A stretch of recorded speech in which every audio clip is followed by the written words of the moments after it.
That's what I'm talking about. Wait! Okay, now, from the beginning. Welcome to BS, Beyond Stereotypes, a podcast about lawyers using their authentic voices to change the world. It's diversity, but that's like, you want me to assimilate and become like you. I don't want to do that. The key is when you can get inclusion and then equity, and that requires the organization, institution to change.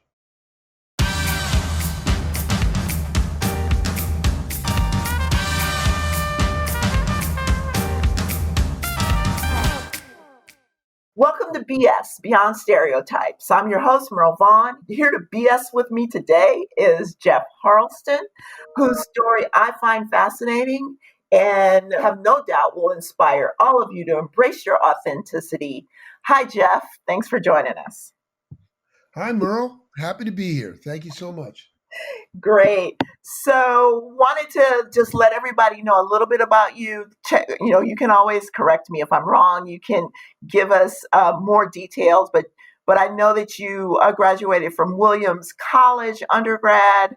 You then came to the West Coast to Berkeley Law School, which is where I met you many moons ago. You've worked for a couple of very high profile private law firms out of law school, and then became a federal prosecutor, ultimately before becoming going to Universal Music and ultimately becoming the general counsel. Is that pretty accurate? That's fairly, it's fairly accurate, a little condensed, but fairly accurate. Well, why don't you give us a little bit more flavor? Okay. I have, I've been at Universal for 27 years, almost to the day. And, it was a kind of one of those things that was one of life's unexpected surprises. As you mentioned, I'd been working, for 2 years in perhaps the greatest job I ever have had and probably will ever have, as a prosecutor in the Office of Independent Counsel, which is what we used to call them. Now we call them special prosecutors. But this was for Iran-Contra, which was a big scandal coming out of the Reagan administration. And that tour of duty ended rather abruptly when we were effectively shut down by then President Bush, and so I had to find a job. Okay. And a good friend of mine from law school, who had been following all the activity, reached out to me and said, "I saw what happened. I can't believe that you guys got shut down. I don't know what you're thinking of doing next, but I'm working at this record company in Los Angeles, and you'd be great at this. We're about to hire some more people. I think you'd be great."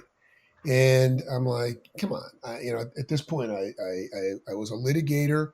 In my firm career, obviously as a prosecutor, I'm thinking, maybe if I stick with this, I might be able to be a judge one day. Right. Maybe I go to a U.S. attorney's office. Maybe I go back to the firm. But the thought of getting into the music business and moving to Los Angeles were both kind of like, that's odd. But being at a point in my life where I had no real encumbrances, so to speak. I was not married, didn't have any kids, so I thought, you know what? I'll send my resume. They liked it. They flew me out. They hired me, and very quickly I was moving to LA, which I thought would be probably a year or two, but surprisingly, I've been there 27 years, all with the same company. And I started with Universal, which at the time was the music group was known as MCA Records. And during the course of my time there, I started as it was probably the lowest form of life in a record company, which is the most junior lawyer. And over time, worked my way up to be the head lawyer for MCA Records, and then the head lawyer ultimately for our entire company, which is comprised of several record labels, a music publishing company, a merchandising company, and some other things. Wow, I'm even more impressed now, Jeff.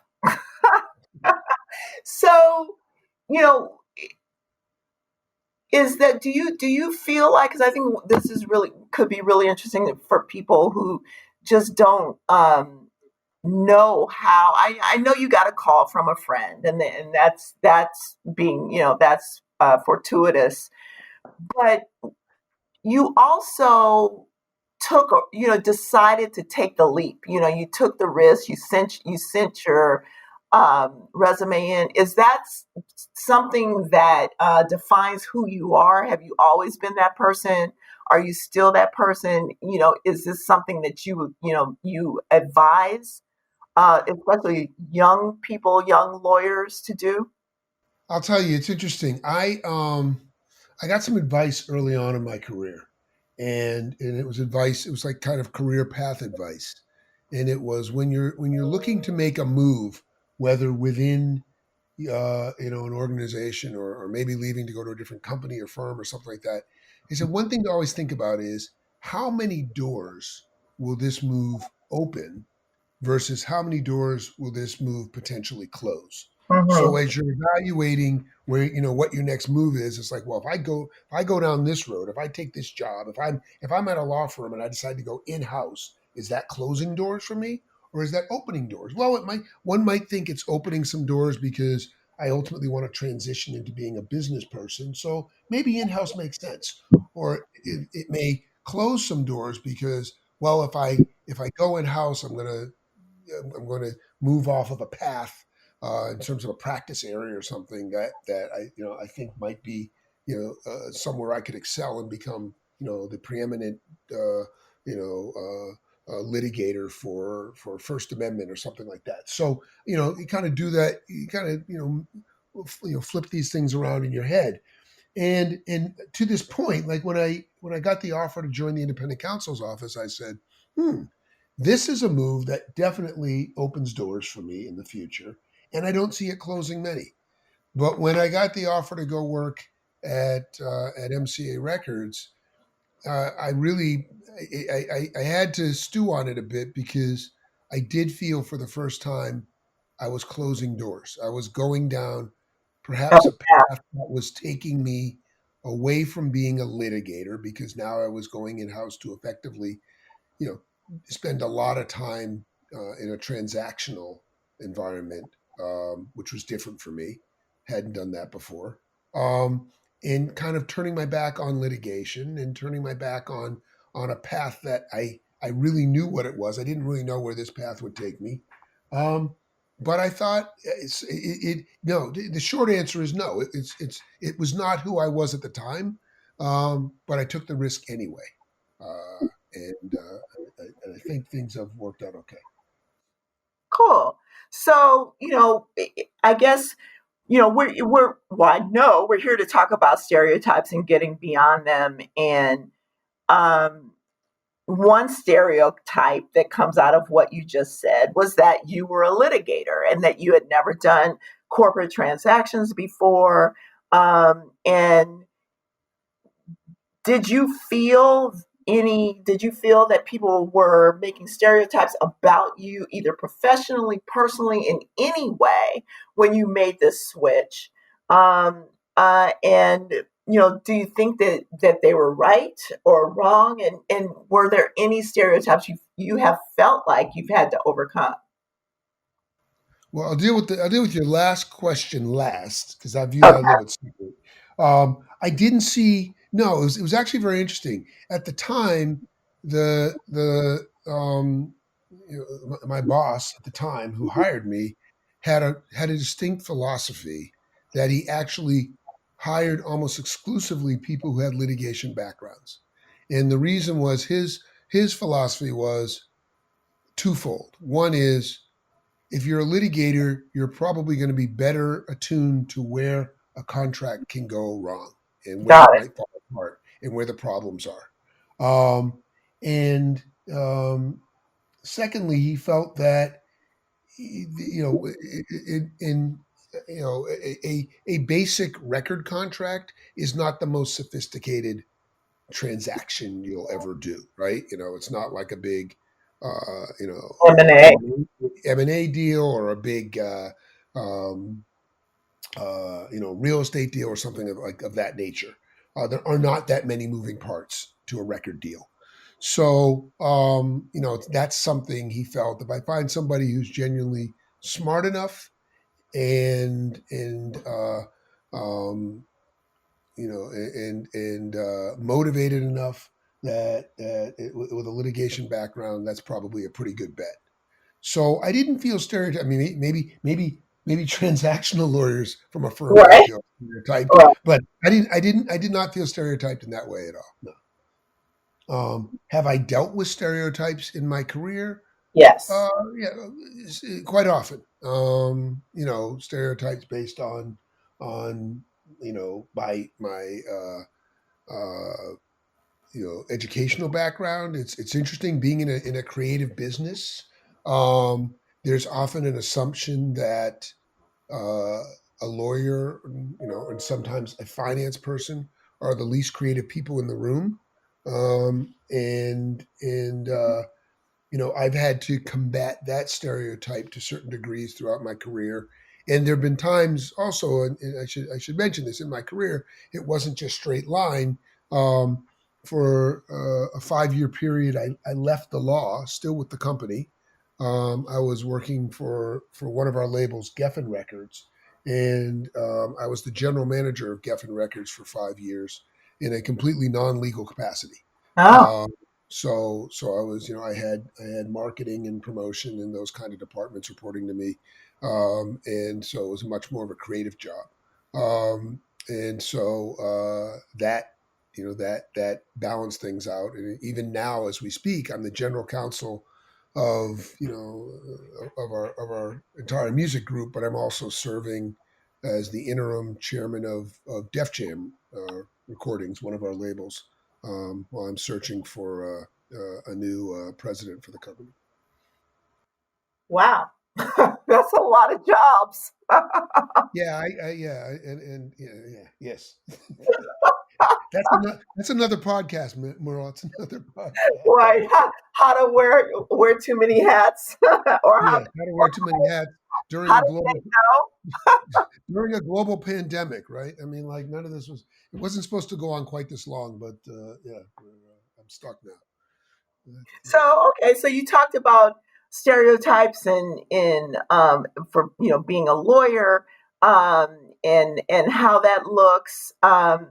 What about have you dealt with, or it sounds like you've been fortunate. I've talked to other people, particularly people of color on our podcast, who've had felt like they've had to really navigate stereotypes, especially litigators in the courtroom, and what the preconceived notion is when they walk in a courtroom. It doesn't sound like you've dealt with any of that with respect to race.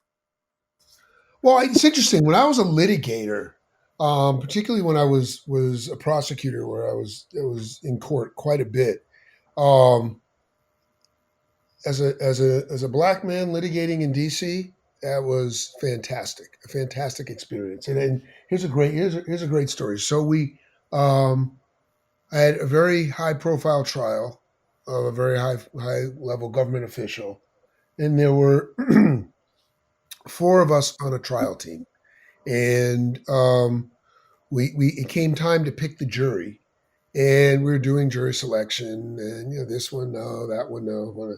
There was one guy. Um, he was probably you know early to mid 30s, had an athletic build. He was white, and he had gone to Duke and even gone to Duke's law school for I think 1 or 2 years. Had not completed law school, but had ultimately had dropped out. But he'd had a year or two of law school. Now the other three members of my trial team were all white males, and boy, they loved this guy. And something about me, I don't feel it. I don't feel it. Right. And they were like, no, no, no, this is the guy, this is the guy, and we ultimately kept him. The trial went on for 6 weeks, almost 2 months. We submit the case to the jury. We're waiting a day, 2, 3 days goes by. Judge says there's a note from the jury. We rush to the courthouse. Jury has a note. They have a question. They have a question about jury nullification. And we're like, What? what? And so we kind of deal with it. And then the next day there was another note along those same lines, and the judge basically says, "You got one juror in there who's basically well, actually, what happened? We ended up having a mistrial, and then the judge told us that the one juror was had brought up the concept of jury nullification. Nothing. It was nowhere in the instructions. Nowhere. It was not something that really was relevant to the case. But um, and it turned out to be that one guy. So since we had a mistrial, we actually retried this individual. Um, and this time, everyone looked at me and said, "Okay, you pick the jury." And I picked the jury. They let me do it. I picked the jury, and quickly got a conviction, and life went on. But I only say that it was kind of a little bit of a reverse stereotype in a sense. But in a jurisdiction like DC, it was wonderful to look in the box and see a lot of people that look like you and could Right. relate to you, as well as court personnel. Not so many, a few of the judges, but certainly, the clerks and the bailiffs and whatnot. So that was pleasant. But I have definitely encountered stereotypes throughout my career, stereotypes based on race a lot.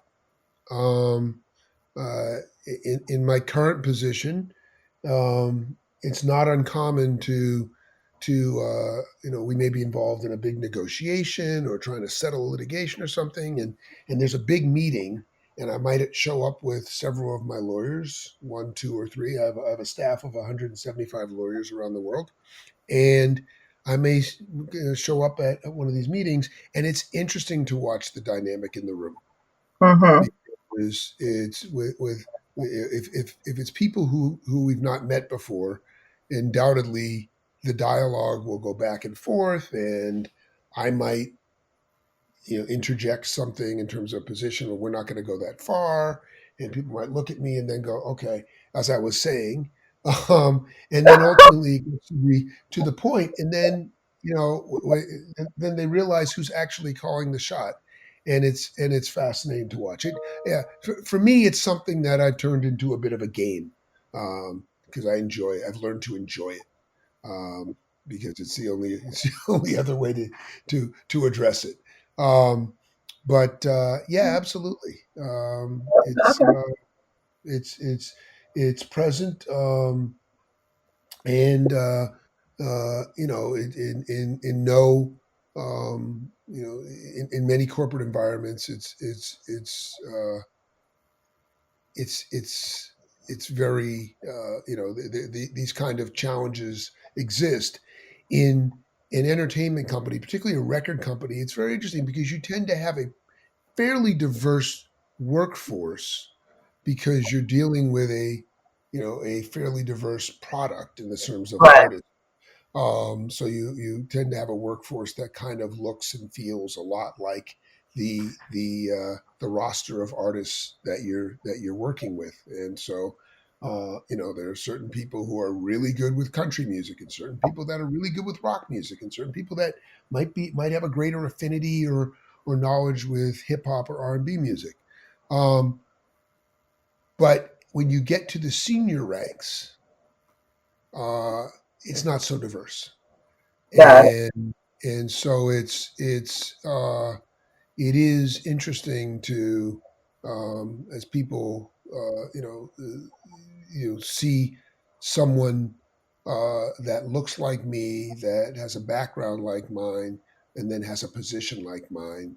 It is not lost on me the responsibility that I feel to make sure they understand exactly who I am and what I'm about and what I am not willing to accept as in terms of the realm of acceptable behavior. And that brings me to authenticity, because I think that, or I believe that, in all these difficult situations, the people who tend to transcend them, and the people who tend to be able to, get past all these things, and enjoy the game, as you said, are generally understand who they are, and insist on being authentic. So, do you agree with that? And if you do, what makes you authentic? Either personally or professionally. I do agree for sure, and it's something that I haven't. Well, I was going to say it's something I had to grow into. Not my authenticity. I've always been black, and I've got that. But it's the being comfortable addressing the uncomfortable situation. I'll put it that way.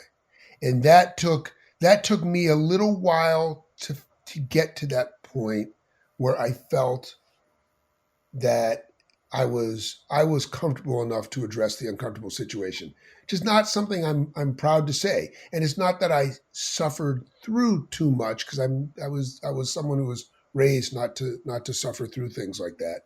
But I have, but it took a while for me to kind of get to the point where I was comfortable, and now I'm kind of gone even further past that, where I'm like, not only am I comfortable, I seize those moments, and make them opportunities for learning, and growth for not only the individuals who might be engaging in behavior that's their conduct that's not appropriate in one way or another, but also just the company as a whole. Um, but it is something that I think it's for when you're more junior, it's not always easy. Right. And I'll give you an example. I mean, I've had situations. I'll give you two. I had one where, true story, I was being offered a job. I was actually being offered the job as general manager of Geffen Records, and I was told by what was to be my boss that he started the conversation by saying, "You know something, Jeff? You know, you just happen to be black."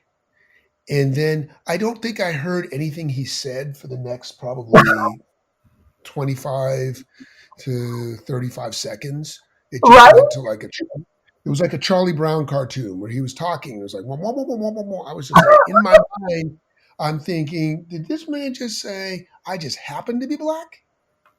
And of course, the range of emotions are running through me. Do I get up and walk out? Do I get up and slap him? Of course, we're not going to do that. But it was. I will admit, it was in the decision tree. Or Right. do I just sit here and listen? And there was another individual in the room at the time.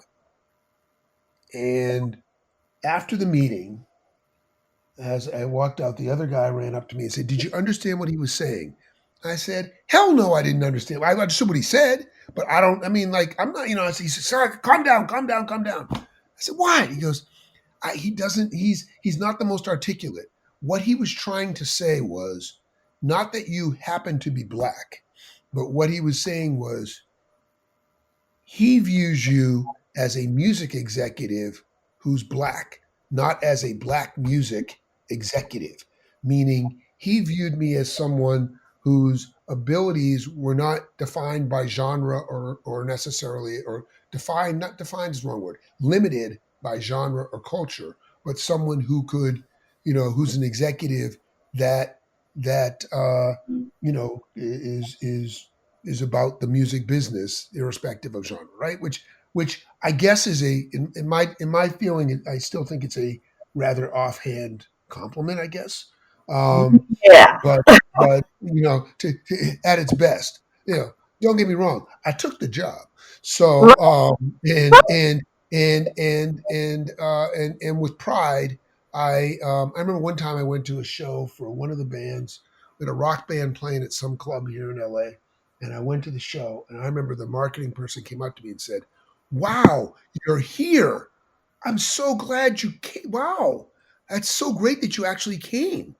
And I guess his inference was because I didn't think you would like this kind of music. Right. So you deal with things like that. You make a mental note, and sometimes you keep it moving, sometimes you don't. But in that instance, I kept it moving and chalked it up to what it was. Um, Another example was, and I was this was when I'd been in the music business maybe 4 or 5 years, and I was negotiating a deal with another lawyer. There's another lawyer on the other end of the phone, but I was in the room with another lawyer from the company who was senior to me, but I was leading the negotiation, and we were arguing over a point. And the lawyer on the other side, who I'd met many times in person, who was an older gentleman, some would say a legend. Mm-hmm. Uh, he said, he was asking for a certain amount of money. I was not willing to give that, and he said, "You know what? Frankly, you're just being niggardly." Exactly. That's what I did. Right. The other guy in the room, we were on a speakerphone. He hit the mute button right away, and the guy on the other end of the phone said, "Look it up in Webster's dictionary. It means miserly or cheap." And I'm sitting there like, he did not just say this. Oh my God.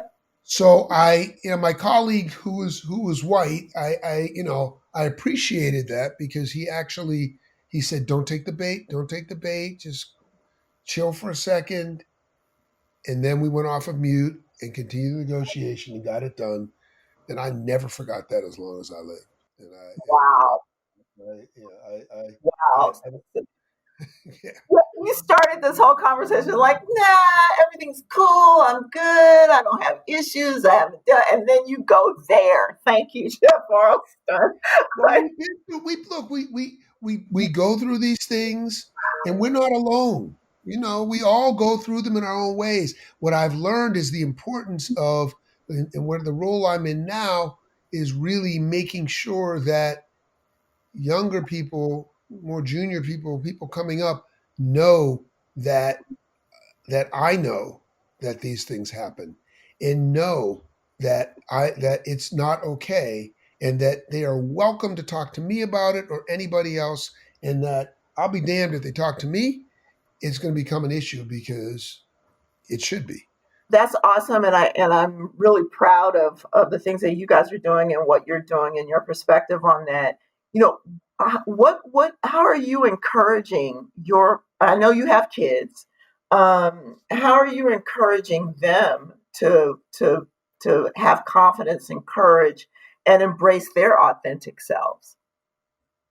That's it, boy. We How much time do we have? Not much. Uh, no, it's a regular topic of conversation that my wife and I have with our kids. We have four, and they're all slightly different um, in terms of personality and approach, but generationally things are a little different. And again, it's always trying to instill in them the confidence to to take your position and stick to it. Um, the instilling a sense of duty to what I think my grandfather would have probably called the black man's burden. I call it now their duty to call it out. I mean, you can't, it's not okay. And certain behaviors are not okay, and be the one to stand up and call it out. um and and they're they're learning to find their their own comfort level in all of those in all those behaviors. Well, that's diverse. I mean, having four kids and they're all different.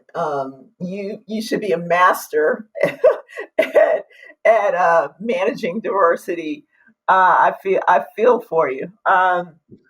So you know what what role, Jeff, do you feel that diversity, inclusion, and equity has played in how you've walked through life, both personally and professionally? And what do you feel that your role is and your obligation is with respect to diversity, inclusion, and equity? Well, I feel very strongly about diversity. Uh, I feel even more strongly about equity and inclusion.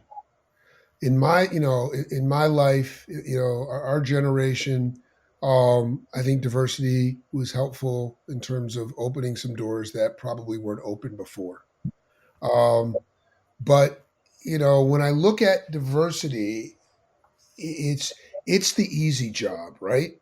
Diversity is getting a bunch of people who look different or come from different backgrounds or have differing experiences all together in the same room. Great, that's easy. That's relatively easy. I mean, we think back to our ancestors. I'm sure my parents would say, "No, it's really hard," but no, that's the easy job.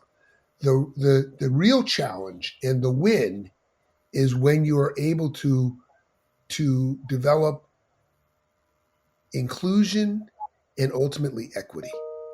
And I view it really in that order. And what that means to me is that it's not that the institution, organization, whatever, is able to provide a diverse workforce, student body, class size, whatever. That's not like there's a diverse group of people who are make up or comprise that institution. It's that diversity is in the bloodstream, that those individuals are have come into that organization and are able to be accepted in the organization and to be able to help drive the organization. So what I mean by that is, for example, if you bring in a bunch of diverse people, I think I would say it's probably the mindset 35, 40 years ago was diversity, get them in, and then we'll have them assimilate to the way we are. The Right. organization wasn't changing.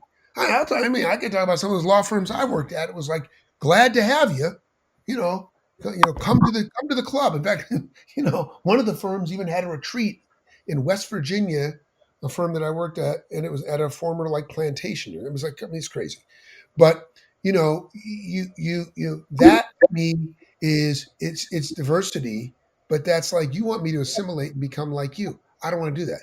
The key is when you can get inclusion and then equity, and that requires the organization institution to change, Right.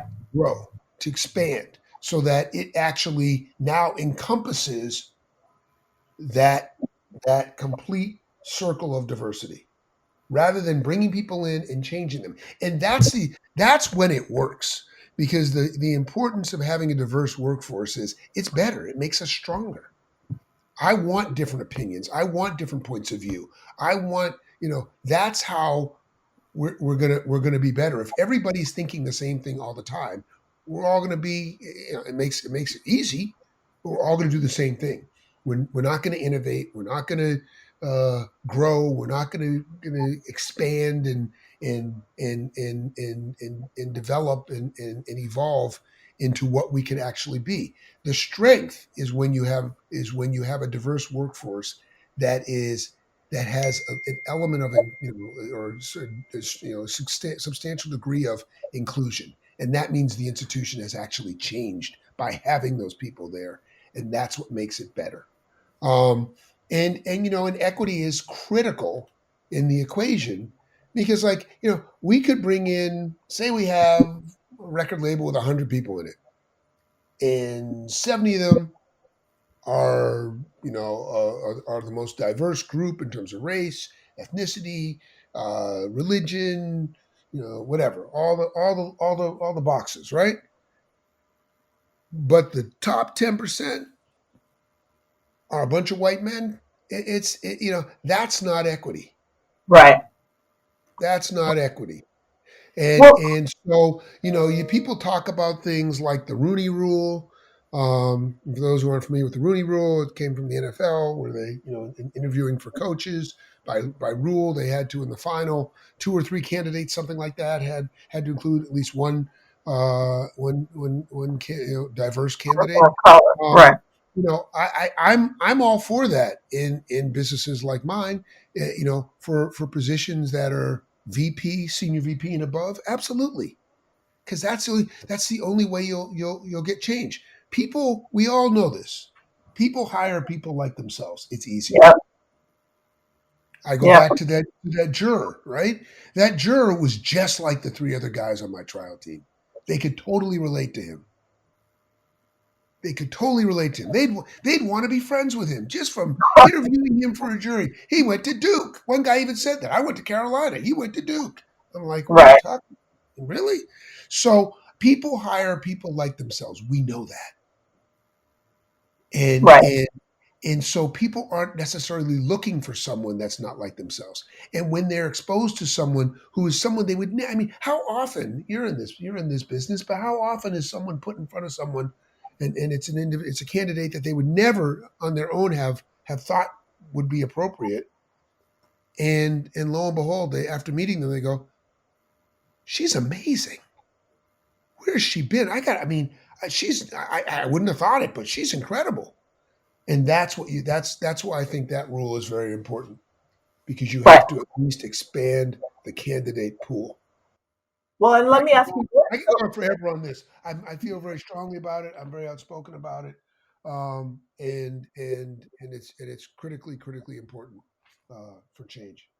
And of course, that's my business, and that's what my passion is, and that's where I spend my time professionally. But let me ask you this: as a an executive with the ability to hire outside counsel, and this is what a lot of diverse partners and partners of color talk about all the time, is that there it's hard for them to get the credit for the business. It's hard for them to get their to get the revenue associated with having business.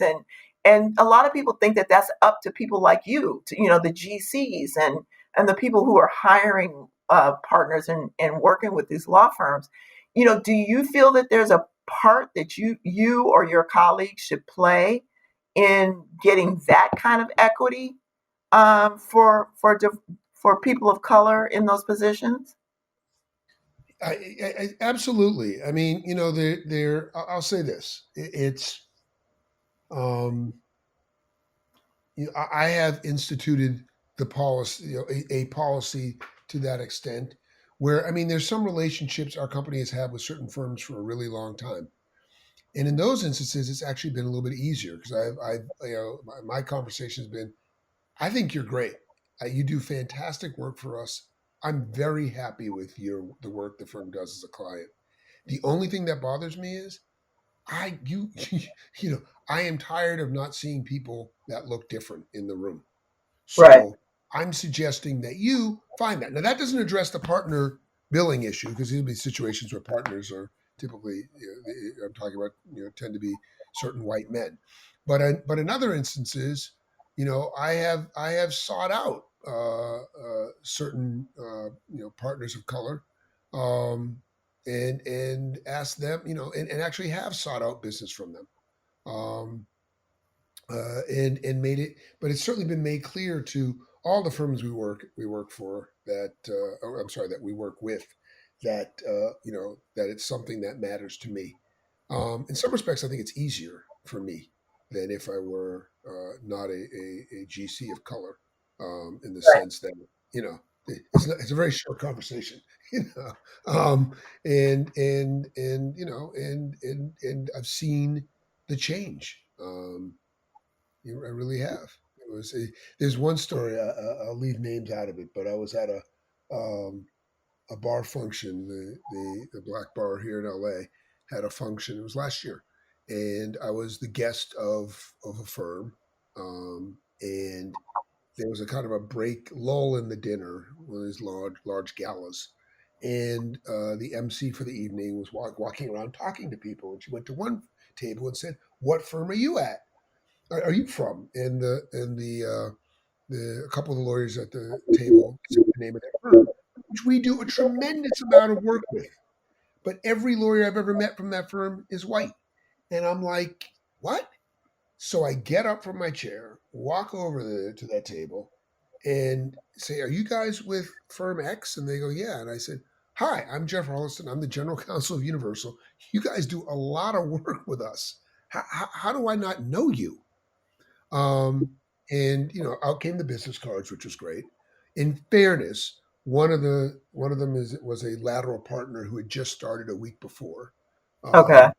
But the good news is she was also like really had a really strong reputation in practice in class actions. Which guess what? We just got sued in a class action, Okay. and we were thinking of using her new firm. So so that night I went home, and that night or the next morning, I sent an email to the partner that I deal with. And almost instantaneously, I got one back saying, "I was just about to email you. I heard you ran into, some of my partners last night at this dinner.